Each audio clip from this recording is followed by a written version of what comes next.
Boa noite, amigos de todo o Brasil. Bem-vindos a mais uma edição aqui no Diálogo de Poder. Eu, Karina Belomé, direto do Rio Grande do Sul.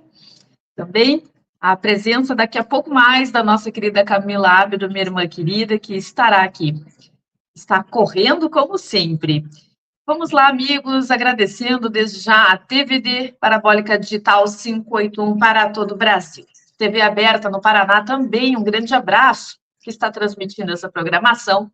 E vai Porã 14.1, Pato Branco 44.1 e Guarapuava 19.1. E também agradecer o canal do nosso querido amigo mestre do jornalismo, Silvio Navarro, que também está nos transmitindo aqui, direto do Diálogo de Poder. E o meu convidado hoje é uma pessoa maravilhosa que tive a honra de conhecer em Brasília, meu querido amigo Prudêncio, Cleiton Prudêncio, que é um ativista conservador brasileiro, conhecido por sua atuação política e religiosa. Ele também ganhou destaque nas participações em audiências públicas no Congresso Nacional, onde expressou apoio aos presos do 8 de janeiro, os inocentes presos do 8 de janeiro, dos quais nós estamos pedindo anistia já, e ele também vem sofrendo aí algumas injustiças, algumas perseguições também, com certeza, nas suas redes sociais, e agora está ativo ao lado do nosso presidente Bolsonaro. Bem-vindo, Prudêncio, boa noite. Olá, boa noite, é uma honra estar junto com vocês aqui, obrigado pelo convite, e eu acompanho o trabalho de vocês. Eu tive a oportunidade de conhecer aqui pessoalmente em Brasília, me lembro como fosse hoje, pintada de índio, a sua eloquência me chamou muita atenção, falei, nossa, a menina fala bem, didática, precisa, muito fácil a compreensão quando você falava, e eu estava começando ali a entender as coisas, embora eu acompanhe política desde 2013, mas aquele momento ali foi crucial após a perca do nosso presidente Bolsonaro, e posso assegurar que você foi uma das influenciadoras para poder estar aqui hoje. Olha que honra, eu não sabia disso, Prudêncio, fico muito honrada, muito feliz com essa tua fala, porque a ideia é essa, é fazer com que mais pessoas tenham coragem de atribuir suas habilidades por uma causa importante, que é o nosso Brasil, o nosso bem-estar, o resgate dos valores e princípios, né, Prudêncio? Fico muito feliz. Então, tu me conheceu lá pintada de Índia dentro do Congresso? Exato. E foi muito interessante que eu fiquei acompanhando ali você e outros ativistas ali, comunicadores, e eu estava naquele momento assim, olhando, falei, meu Deus, que situação que o nosso país está passando. E eu tive a oportunidade de vê-los e ver que existiam pessoas além do presidente Bolsonaro falando algo que era condizente com a verdade, que tinha princípio, tinha valores, tinha sentido porque eu acreditava também. E assim como eu, outras pessoas também têm se levantado. Em audiência pública, eu tive a oportunidade de estar junto com familiares, e eu disse para eles, eu falei assim, Deus está levantando soldados. Eu sou um dos soldados levantados e tem vários outros. Às vezes, Belomé, não aparece, as pessoas não veem, mas lá no próprio Congresso Nacional, em redes sociais, consegue ter uma visibilidade, mas no Congresso ali em si existem personagens que não estão em evidência, mas estão lutando sim pela anistia. E eu posso assegurar que desde o primeiro dia que essa pauta foi levantada, nunca foi esquecida. Sempre teve pessoas ali notórias e não notórias trabalhando por isso, e nós estamos agora num momento não ainda de colher o fruto, mas com a repercussão de muito trabalho. Nada foi feito de agora, vem lá de trás, e eu procuro sempre trazer essa informação, porque como eu fico nos bastidores ali da Câmara, do Senado, hoje eu tenho essa atuação, vai fazer uns 2 anos que eu faço isso, então eu vejo o trabalho dos senadores, dos deputados, e às vezes até são injustiçados por determinadas críticas, né, até desmotivadoras, mas eles têm se mantendo firme lá, e cabe a mim, aqui como um comunicador comum, uma pessoa do povo, trazer para as pessoas. As pessoas também não têm obrigação de saber o que os deputados estão fazendo. Então, a gente fica tentando fazer essa intermediação de informação, né? Prudêncio, é um jornalismo. Eu estava falando contigo antes nos bastidores, né? Tu tens o rol de jornalista, te identifica como, porque é o teu trabalho que vem sendo feito como um jornalista de verdade, e não como um jornalista militante de escritório, de redação, que ganha aí 3 bilhões do governo federal, 3 bilhões de Brasil, ou seja, 3 bilhões do nosso dinheiro. Prudêncio, antes de iniciarmos essas pautas sobre Lula, a decadência do Brasil, a economia, TCU falando que é possível aí a falência vir antes do tempo, como falou Paulo Guedes, como está o nosso presidente Bolsonaro, tu que estivesse aí durante a vigília da cirurgia que aconteceu, onde todos nós ficamos em oração, conta um pouquinho para a gente como que foi. Compartilhar com vocês um pouco do que foi ali o bastidor dessa questão da internação do presidente Bolsonaro. Ele chegou a Brasília, eu não sou aqui de Brasília, chegou no sábado à noite, domingo pela manhã eu fui ao hospital ali, na esperança de que ele aparecesse, assim como ele vinha fazendo lá em Natal e tudo. Até que nós chegamos lá,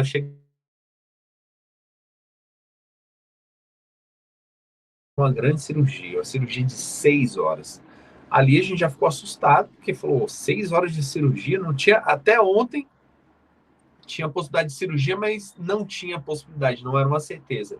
E agora 6 horas de cirurgia, e aí a gente começou a fazer a cobertura, ficou sabendo das informações, porque a gente conseguiu informações com o hospital, os jornalistas ali presentes, toda a imprensa nacional ali esperando uma notícia.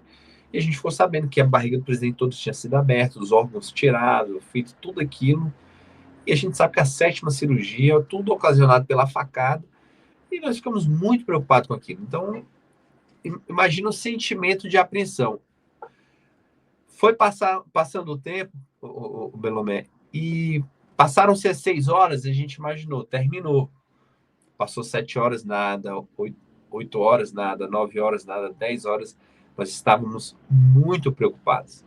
Nós ali na porta do hospital, aguardando uma notícia, um posicionamento, algo que pudesse nos trazer algum conforto, mas não tinha absolutamente nenhuma notícia do nosso presidente.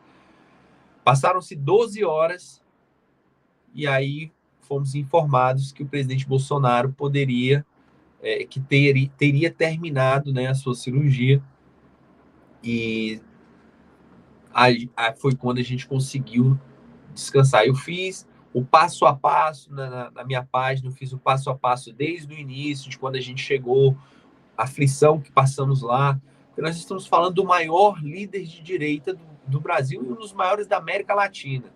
Então, o presidente Bolsonaro tem um simbolismo muito grande e é ser humano como qualquer um de nós. Nós podemos hoje acordar hoje e acabar. Ele não sabe do momento daqui a pouco que pode acontecer. Então, ele é um ser humano. Nós temos que entender isso. Ele não é um super-homem, não é um deus, não é um... Não, ele é um ser humano. E nós ali, pensando com um coração, falando, meu Deus do céu, esse homem que representa tanta coisa, não pode acontecer nada com ele. Mas graças a Deus, ele tem se recuperado. Diariamente eu tenho ido ao hospital acompanhar o trabalho e tudo, fazendo cobertura. Estou tendo oportunidade, inclusive, lá, Camilo, de conversar com jornalistas da grande imprensa, sabe? Eu tô falando de Metrópole, G1, Band, SBT, e tentando conversar de certa forma, até mesmo para tentar botar uma pedra no que passou e tocar daqui para frente, tentar amenizar até nas informações, ali nas coisas, que eu acho que nós precisamos ter isso, porque não adianta ficar brigando com a imprensa, a gente vai ter que conversar com eles, porque são eles que estão lá e a gente tem que dialogar. Mas graças a Deus, você pode ver pelas notícias que estão saindo, até então não teve aquele sensacionalismo.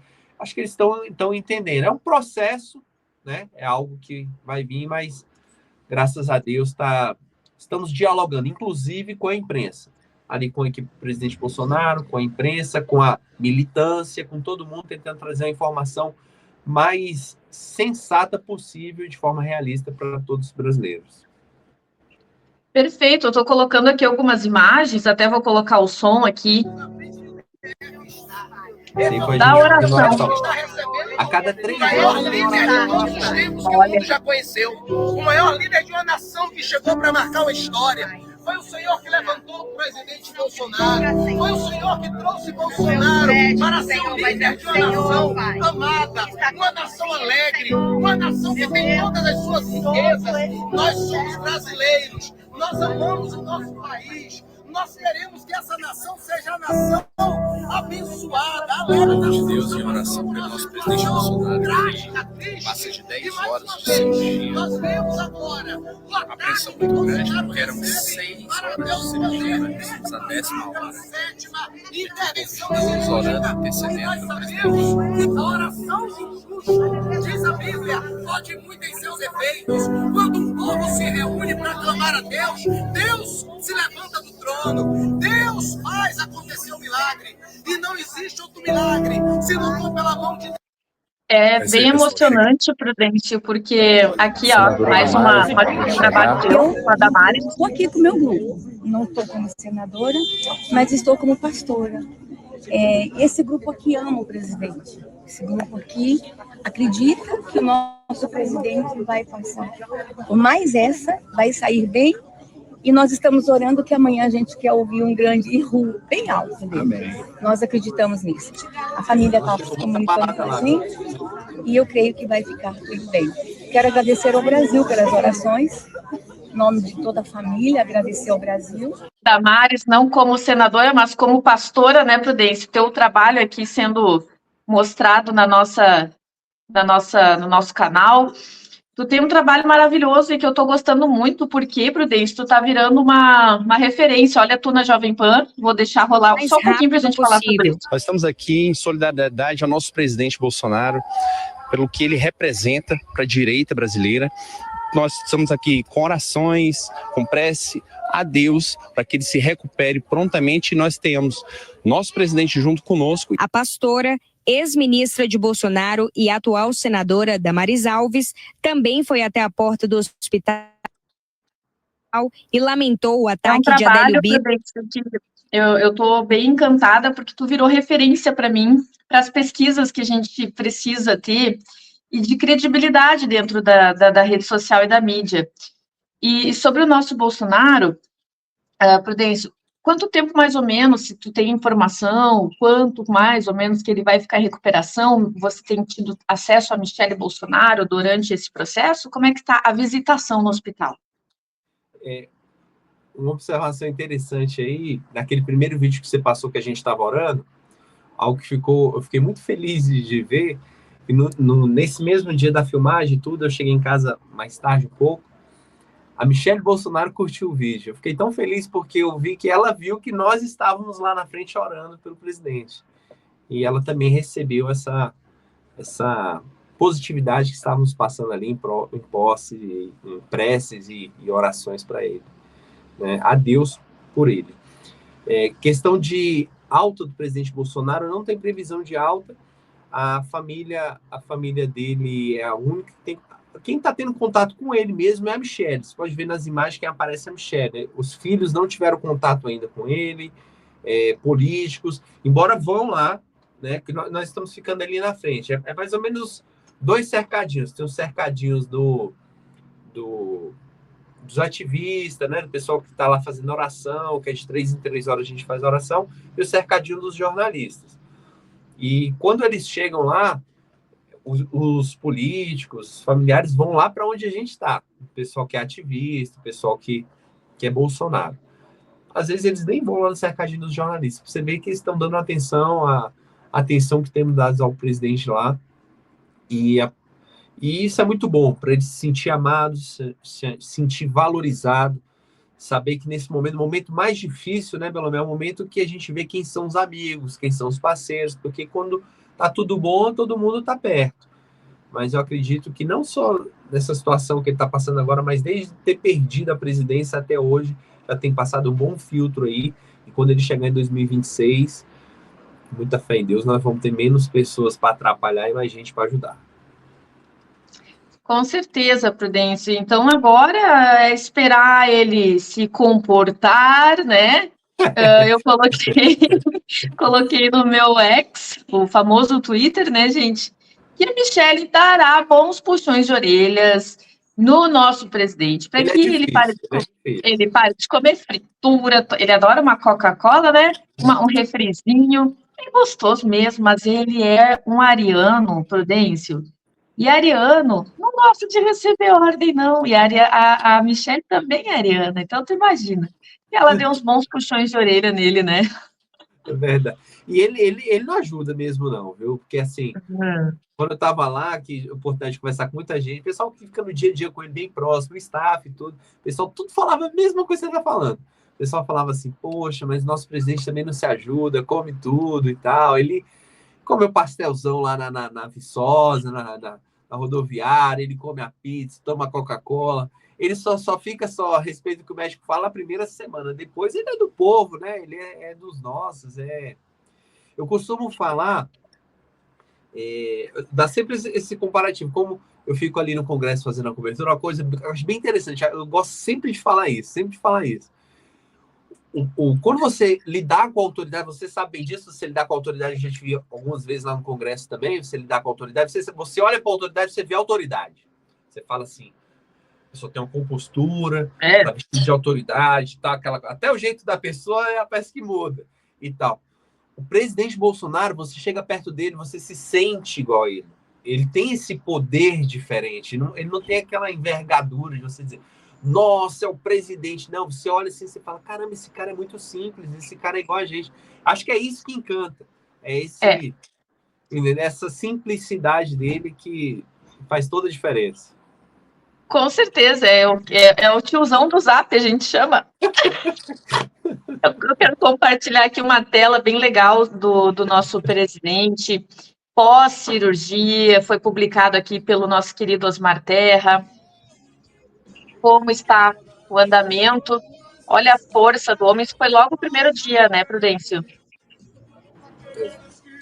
Esse aí foi o primeiro dia. Pós-operatório. Inclusive, que é um deputado médico também, que ajudou muito na questão na época das picadinhas, né? Aquela coisa toda. E tem também nos mantido informados a respeito da saúde do presidente, de forma técnica, de forma até clara para a gente que é mais povão, né, mais popular, mas ele tem uma forma bem didática de informar. Acompanha também na rede social, que é bem importante. Com certeza, Osmar Terra é nosso deputado federal gaúcho, foi ministro do presidente Bolsonaro, do Temer, e lutou contra as imposições obrigatórias das picadas, lutou pelo tratamento livre dos médicos, e ele estava certo o tempo todo junto com o presidente, que também, na época, sempre presidente Bolsonaro, deixou dito que aquela imposição era um absurdo e que hoje nós estamos vendo pesquisas, né, Prudêncio, comprovando que Bolsonaro e Osmar Terra estavam certos.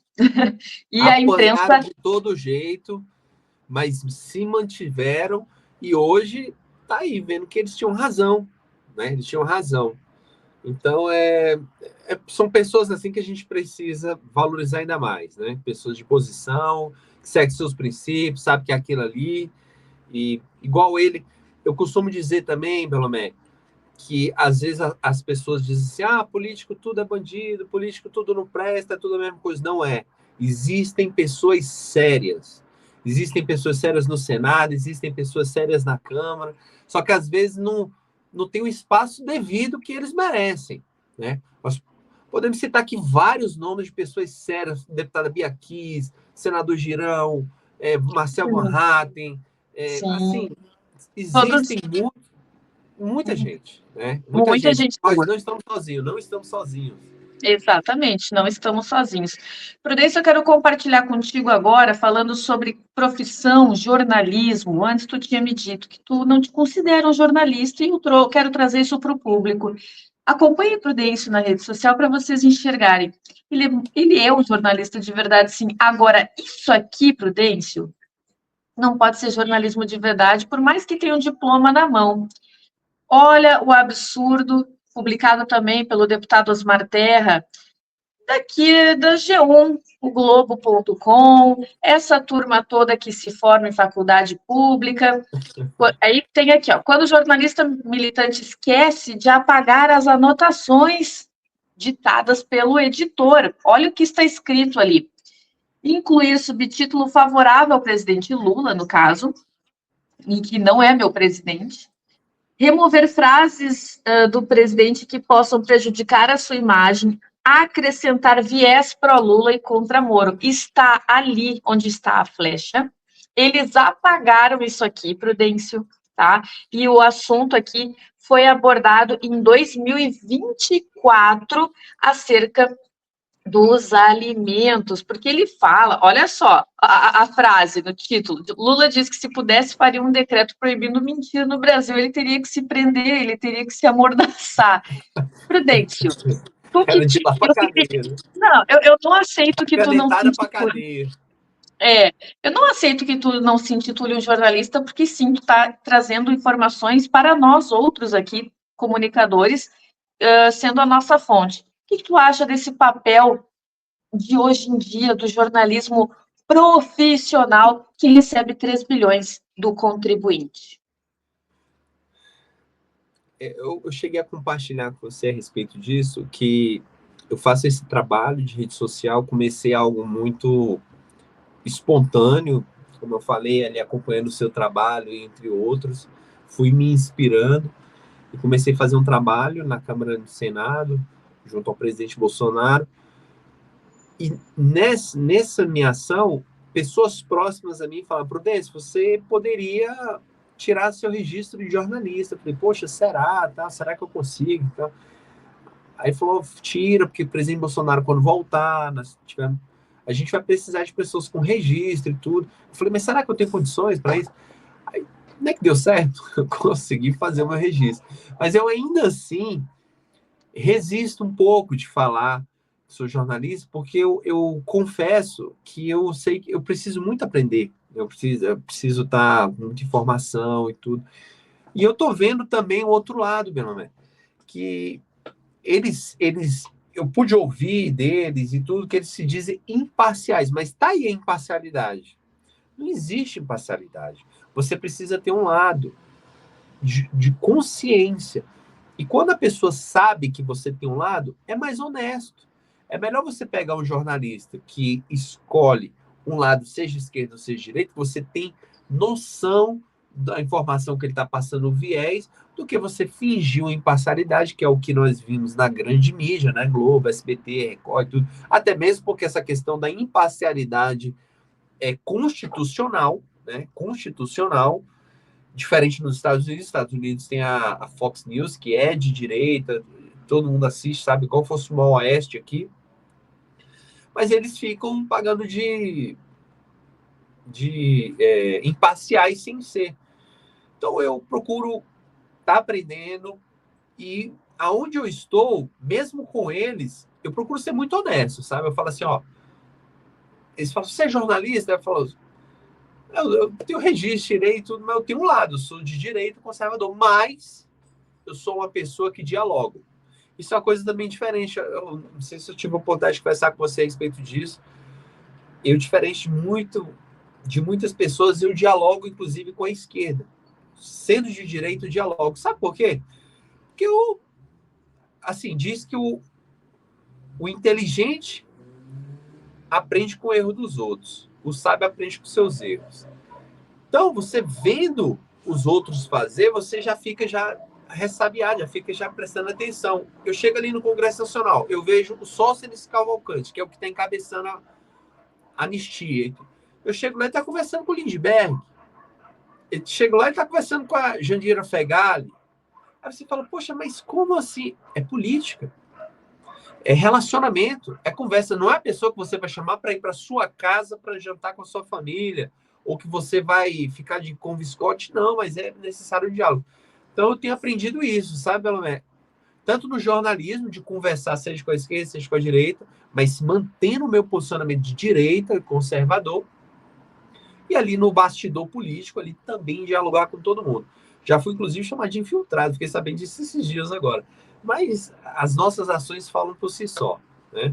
Então, não tenho preocupação de ficar demonstrando, mostrando nada. Eu só quero ser quem eu sou. Nunca quero perder a minha originalidade, a pessoa que eu sou. Sempre fui isso aqui, desde antes de começar com esse ativismo político, conservador. Eu só me identifico com isso porque eu sou autêntico, sou quem eu sou e não pretendo não mudar isso, não. E fico feliz, Prudêncio, porque eu quero te ver grande. Tu já é grande, mas eu quero te ver assim, ó, bombando em tudo, porque sabe por quê, Prudêncio? Nós que estamos muito tempo nessa jornada, eu desde os meus 12 anos de idade, nós temos uma sensibilidade, eu e a Camila, para ver quem é quem, assim, a gente sente a intenção, a tua intenção é genuína, em trazer os fatos, e pensa, nós temos pessoas que se intitulam jornalistas porque tem um canudo na mão, perfeito, não deslegitimando ninguém, mas isso não define o profissionalismo. Então, tu estás trazendo para nós os bastidores de um processo que vai ficar marcado na história, a cirurgia mais complexa do nosso presidente Bolsonaro, que foi oriunda de um golpe. Prudêncio, quando tu olha a mídia, tirando sarro, militantes dizendo que aquilo foi um teatro, que eles acham que nós somos como eles, né? Que Lula é um artista completo, que faz, acontece, mente, pinta e borda, como nós falamos aqui no Rio Grande do Sul. O cenário para 2026, após esse episódio, Bolsonaro será o nosso presidente? Não tenho dúvida, porque as pessoas estão vendo, até aqueles que não gostaram do Bolsonaro no passado, tiveram assim uma certa rejeição, até mesmo pelo jeito dele enérgico de ser, que é o que nos fascina, né? Porque ele é autêntico, diferente do Lula que mente, a esquerda que escamoteia. O presidente Bolsonaro é firme. Então essa firmeza dele, que de alguma forma algumas pessoas tinham algum tipo de aversão, está mudando. Essas pessoas estão olhando e eu vejo que estão tendendo mais para a sinceridade, porque eles estão vendo o que está acontecendo, a injustiça que o nosso presidente está vivendo, a questão da perseguição, falava-se da questão das joias, as joias agora vão ter que ser devolvidas para ele. Nós estamos falando de uma sétima cirurgia por causa de uma facada dada pela esquerda, que prega o amor, que não vive esse amor. Então, o presidente Bolsonaro tentou... eu preciso acompanhar, para fazer esse meu trabalho jornalístico, eu preciso acompanhar a imprensa tradicional, a imprensa de esquerda, e é ruim, mas a gente tem que fazer esse trabalho, que a gente precisa saber o que eles estão pensando. Eu ouvi na Rede Globo eles dizerem, se o presidente Bolsonaro voltar, eles nunca diziam isso, eles diziam assim, porque outra pessoa vai voltar, porque ele é inelegível. Outra pessoa, porque ele é inelegível, mas chegaram a já dizer, isso eu estou falando de ontem. Agora, é recente. Porque se o Bolsonaro voltar, como que vai ser? Nós estamos falando deles, do poder, que eles estão entranhados, estão todos juntos, foram eles que colocaram o Lula lá. Nós vimos aqui pela matéria que você acabou de passar. É nítido que foi um trabalho coletivo para poder colocar o Lula. Então, eles mesmos estão reconhecendo a possibilidade da volta do presidente Bolsonaro, que vai voltar muito mais maduro, muito mais consciente do que precisa ser feito pelo Brasil, muito mais experimentado. E eu acredito, sim, que o bom coração dele, a carisma dele vai fazer uma diferença para o Brasil. E, com toda certeza, eu acredito de todas as formas que o presidente Bolsonaro em 2026 vai ser o nosso presidente. Eu também, sabe? Sabe o que eu mais escutei lá na Paulista, Prudêncio? No dia 6 de abril, que nós tivemos vendo o nosso Birulindo, como eu chamo carinhosamente, o nosso Birubiru. O Birubiru estava lá em cima, né, discursando, e eu acompanhando o deputado Osmar Terra, meu querido amigo. Daqui a pouco uma senhora me chamou, Belomé! Eu fui lá prontamente, né? Belomé, eu tô perdendo as esperanças. Eu digo, negativo, amarra isso e bota fora. Prudêncio, as pessoas quando dizem estou perdendo a esperança por conta dos mandos e desmandos, dessa elite do poder, para nós não falarmos quem é quem, para não levar processo, mas o povo que está nos assistindo sabe. que está trazendo a ex-primeira-dama do Peru, condenada por corrupção, tá dando asilo político para bandido, querendo fazer troca com a Espanha. Eu te devolvo o humilhante, mas tu me traz o inocente Oswaldo Eustáquio, porque eu quero prendê-lo por crime de opinião e por ter levado uma denúncia contra a vida de Bolsonaro lá em 2019, ele foi torturado na cadeia, e muita gente cai de pau em cima de Oswaldo, mas ele foi um investigativo que descobriu que haveria um golpe lá atrás contra Bolsonaro. Diante dessa embrolha toda que nós estamos vivendo, Prudêncio, tu aí no olho do furacão, Brasília, quando as pessoas dizem, estou sem esperança, o que tu diria para essas pessoas diante desse cenário? O que tu está achando desse cenário tenebroso de asilo político para bandido e perseguição contra inocentes do 8 de janeiro e inocentes lá de trás, como Alan dos Santos, Oswaldo Eustáquio, que estão sendo perseguidos, né, Constantino e tudo mais. O que tu enxerga desse cenário? Bom, uma característica que é minha, que eu te falei que eu não quero perder, é a sinceridade. Então, naturalmente, numa pergunta dessa sua, 90%, sei lá, 95% das pessoas falariam assim, força, ânimo, vamos para frente. Mas eu não digo bem assim, não. Eu digo assim, você está cansado? Você tá achando que não vai dar nada, que não é isso? Descansa. Às vezes você precisa de um descanso. Às vezes você precisa se desligar do noticiário, sei lá, 1 semana, 2 semanas, 1 mês, 2 meses, 3 meses, e voltar depois. Porque às vezes o cansaço pode levar ao erro. O exagero, a ignorância, o desrespeito. O cansaço pode levar a palavra errada. Pode levar a muitas coisas que pode, inclusive, prejudicar quem está na guerra. Quando estamos na guerra, existem os pelotões, existe toda uma coordenação. Vão esses soldados primeiro, esses soldados voltam, se alimentam, depois se alimentar, descansam e assim sucessivamente. Nós somos um grande grupo, somos soldados. Nós temos que entender que alguns estão à frente. Esses estão na frente, estão na linha de frente, vão lutar o bom combate. Outro fica na retaguarda e outros vão estar descansando. Então, quando a gente vê que a pessoa está muito cansada, que aquilo ali está fazendo mal para ela, às vezes aquilo ali está sendo, em vez de estar construindo um futuro, uma coisa, está atrapalhando na família, está atrapalhando nos negócios, está atrapalhando no dia a dia, está sendo tóxico até aquela informação ali, tranquiliza, calma, revigora as suas forças e volta com toda a vontade. Então, é mais ou menos o que eu tento passar para as pessoas e, assim, de certa forma, tem dado certo, porque muitas pessoas que eu converso que realmente eu vejo que está muito cansado, muito desgastado, dá uma descansada. Tudo. Eu agora estou na linha de frente, mas eu não tenho problema nenhum, meu, mas se eu tiver que me ausentar 1 mês, 2 meses, 6 meses, que sei, se eu achar que isso aqui está... Eu estou precisando do descanso, que isso aqui, de certa forma, não está ajudando, está atrapalhando, algo do tipo. A gente precisa ter essa consciência. Nós somos uma equipe, nós somos um grupo, nós somos uma família. E essa família, esse grupo, precisa se ajudar. E, inclusive, de falar, ó, descansa, acelera, vamos para frente, dá uma acalmada. Eu acho que esse que é o caminho.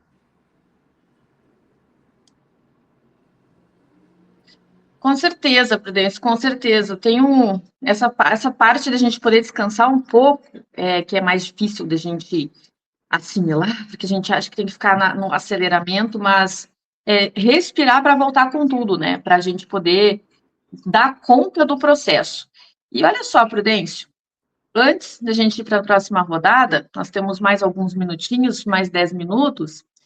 Quero pedir para a audiência comentar, compartilhar, fazer parte aqui do nosso canal, se inscrever. É muito importante, porque volta e meia o algoritmo acaba tirando os seguidores das páginas. Que interessante. Prudência, eu tenho aqui uma notícia muito triste postada pelo nosso deputado Felipe Está acontecendo hoje que todo mundo recebe. Felipe Orleani Bragança, né, o nosso príncipe, sobre uma fala do ministro do TCU que diz que o Brasil está indo para a falência. Vamos ouvir só. Hoje o Brasil está praticamente indo para a falência na Previdência. Vai haver um colapso. Você pode dar uma bolsa à família, você pode dar um dinheiro, mas não pode pegar dos fundos de Previdência. Então a Previdência vai quebrar. E o país está indo para essa situação hoje, em torno de 56% do que se arrecada no país é só para pagar a Previdência, porque não tem mais gente trabalhando. Está acontecendo hoje que todo mundo recebe um tipo de auxílio, você não encontra mais gente para trabalhar, então a gente não ensina a pescar, só dá o dinheiro, nós estamos criando pessoas dependentes do Estado. Gravíssimo, gravíssimo isso, né, Prudente? Praticamente... Isso que a gente está enfrentando. A fala foi aí do presidente do TCU sobre a falência, né? Então, nós temos, segundo a série histórica do Brasil, Prudente, em 2022. Então, são 2 anos, 3 anos sem atualizar, deve estar quase o dobro essa situação. Mais de 22 milhões de famílias recebendo algum auxílio, né? Quantas pessoas recebem Auxílio Brasil? 1,53 milhão de famílias. Ao todo recebem 1,02 bilhão em repasses, tá?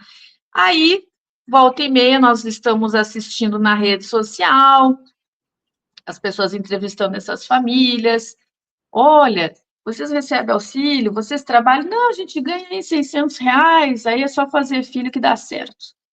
Prudência, onde foi que nós erramos em aceitarmos que o povo merece migalhas? Por que nós estamos nessa situação? Quando que Bolsonaro sempre lutou para dar a vara para se pescar e não o peixe pronto?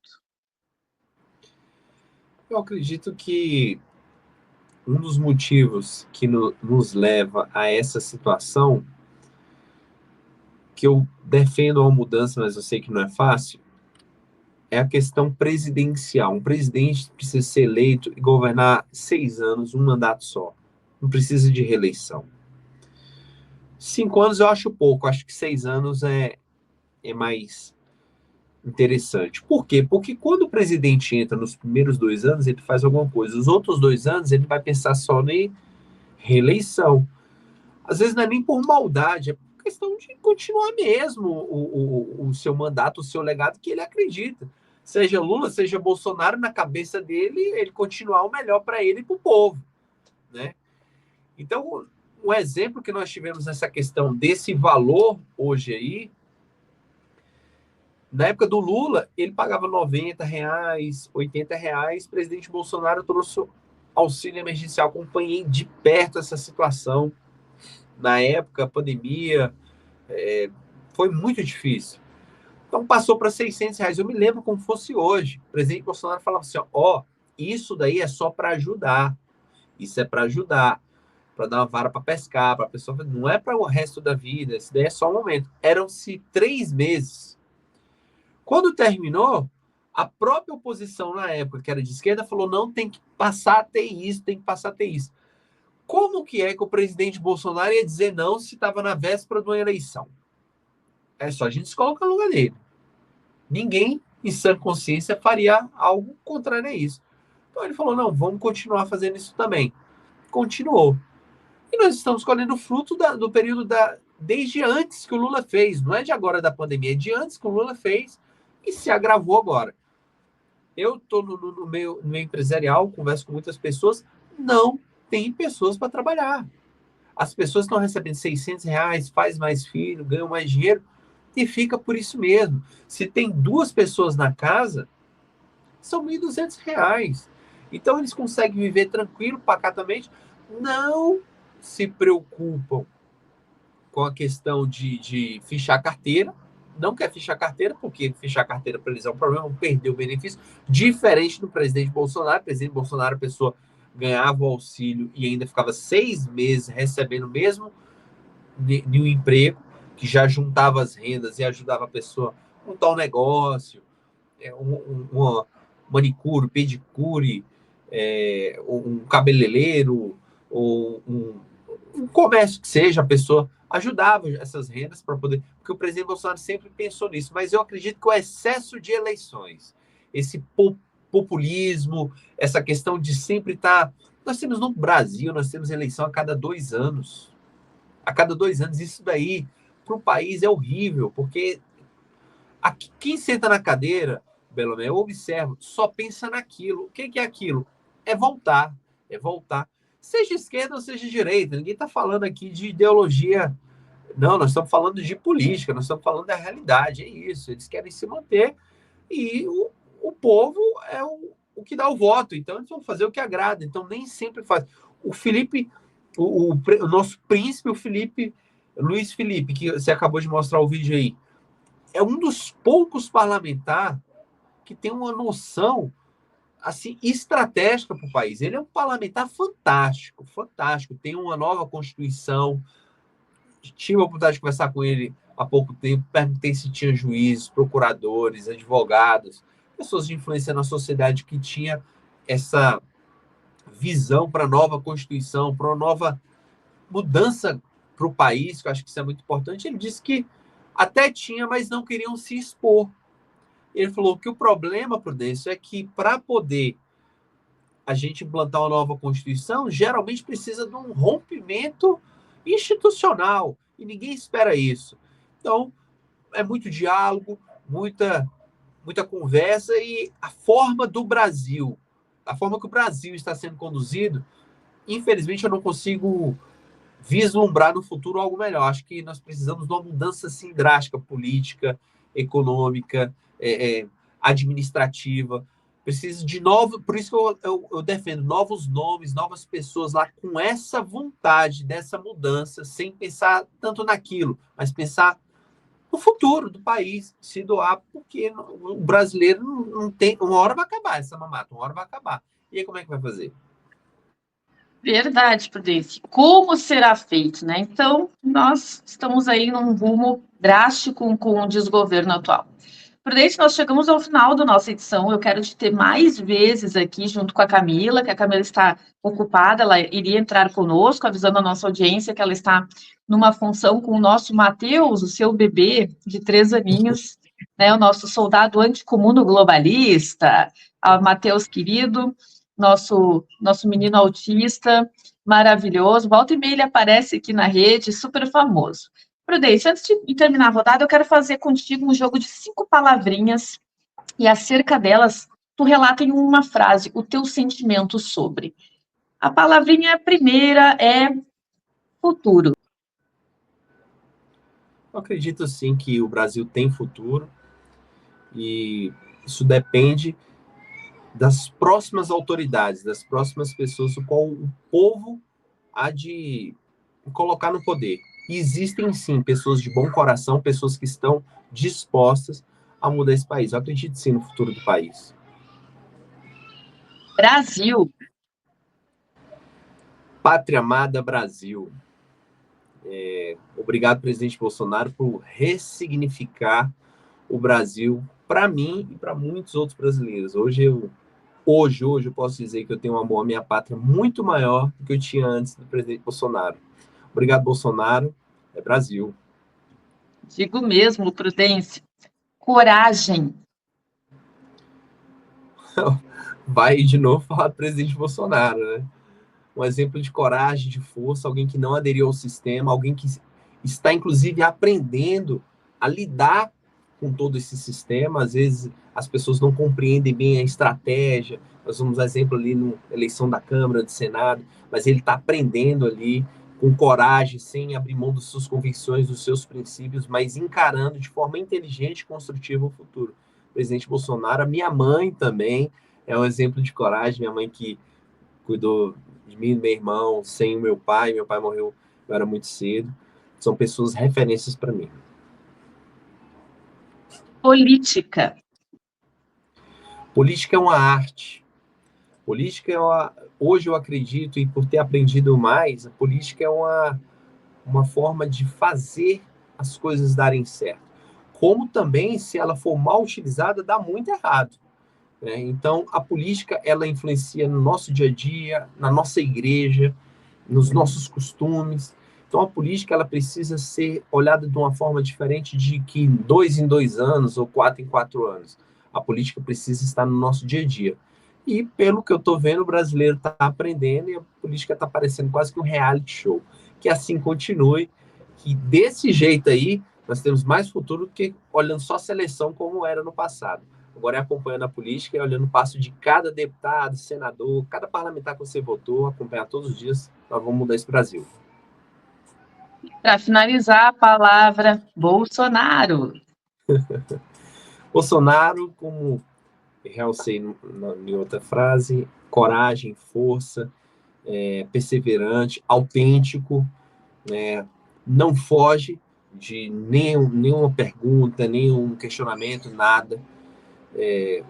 Um exemplo que eu tive esses dias agora, na época do Moro, que deu aquele problema do Moro, chegaram com um papel escrito para ele o que ele tinha que dizer, ele só pegou esse papel, amassou, jogou no lixo, falou, vou falar o que eu acredito que é, o que está no meu coração, o que foi. E nós estamos vendo o que aconteceu com o Moro e o Bolsonaro. Então, rusgas do passado, passou para frente, mas você vê que a autenticidade que ele demonstra é o que nós precisamos na política. Muito obrigada, Prudêncio, pela tua participação maravilhosa, pelo teu trabalho de honra e que está servindo de referência de pesquisas para mim e para outros jornalistas aqui da rede.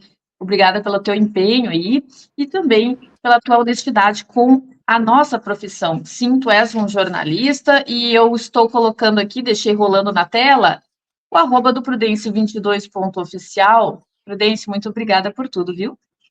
Muito obrigado, agradeço pelo convite, estou sempre à disposição, ainda mais o respeito e consideração que eu tenho por você, por todo o seu trabalho, acompanho. Que Deus abençoe, estamos juntos pelos nossos exilados, pelos presos políticos, pela anistia, não vamos abandonar ninguém, estamos na luta por cada um, não vamos deixar ninguém para trás. Anistia já. Obrigada, Prudêncio, fique com Deus. Deus abençoe. Amigos queridos, encerramos mais uma edição aqui no Diálogo de Poder, hoje com Cleiton Prudêncio, direto de Brasília, jornalista, que está nos trazendo os bastidores do pós-operatório, durante e pós-operatório de nosso presidente Bolsonaro, a cirurgia mais complexa de toda a sua vida, depois do atentado do verdadeiro golpe, em 6 de setembro de 2018, a facada que ele sofreu, sim. E nós queremos saber quem mandou matar Bolsonaro. E antes de mais nada, não deixem de dar o seu like, o compartilhamento, o nosso agradecimento à TVD, a mais de 15 milhões de inscritos na Parabólica Digital 581 para todo o Brasil, e o nosso agradecimento pela transmissão na TV aberta no Paraná, Ivaiporã 14.1, Pato Branco 44.1 e Guarapuava 19.1, e também o nosso agradecimento ao querido Silvio Navarro, mestre do jornalismo, que também está a transmitir esta edição maravilhosa. Conto contigo. Um grande beijo da Gaúcha. Anistia já. Tchau.